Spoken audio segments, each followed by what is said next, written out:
যাবে তোর সাথে এইভাবে হারাবে তোর সাথে রাত সকাল যে তোর হাতে না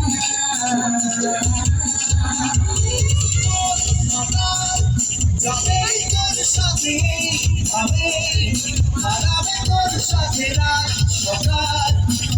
যে তোর হাতে না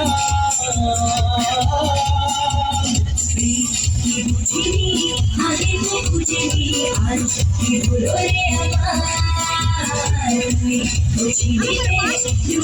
লুকিয়ে নিয়ে কথা